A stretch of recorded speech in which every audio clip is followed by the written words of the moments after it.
When I was 6 or 7, I wanted to be a doctor. Then I wanted to be an airplane pilot at one time. Meanwhile, when I was really interested, in planes or being a doctor, I started cooking in my house. Sometimes my mom wasn't really happy about that because I left the kitchen a mess. And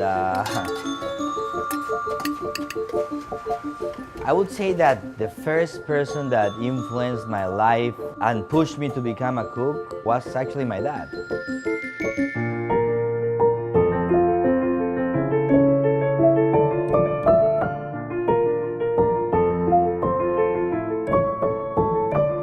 The main concept of becoming a cook was not what fathers wanted their sons to be when they grow up, They wanted them to be engineers, architects, managers, etc.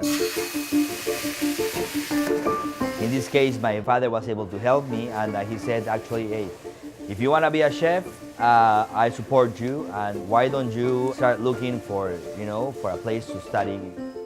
And well, after finishing college, I really thought that cooking was easy at that time. Once again, my dad comes into place, and he's the one who says, what are you gonna do when what are your plans, I would like to open a restaurant, that's what I said. At that moment, I really wanted to open a restaurant without having any experience in the industry, almost. And he said, no way, no way. First of all, you don't have the money, and if you are asking me to help you with opening the restaurant, definitely I'm gonna see you with the eyes of an investor and not with the eyes of my son, because you really have to gain experience and work in the industry for at least, 6 to 10 years. If you want to do also Japanese, or you want to do Nikkei, which has a Japanese influence, definitely you should go to Japan. I go to Japan, and a very important person, I would say one of the mentors of my career, was Hirai-san.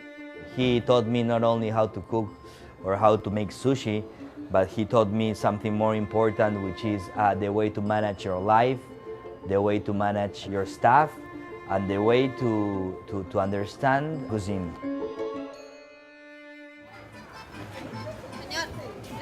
Sí, dame ese, dame uno más. Dame ese y dame ese acá.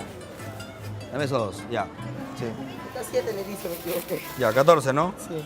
5 y 10. Right here we have the camu camu. This is the fruit with most vitamin C in the world.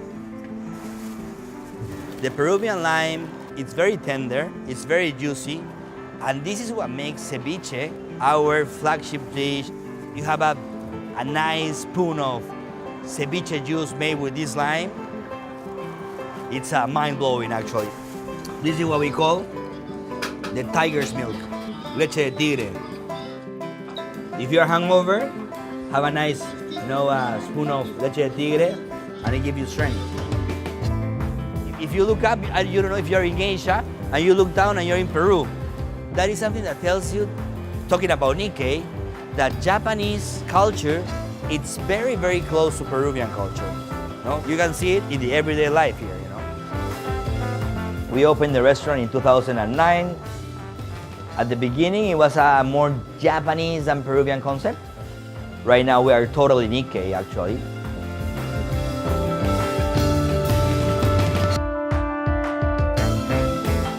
I believe that the evolution of Peruvian cuisine is just starting.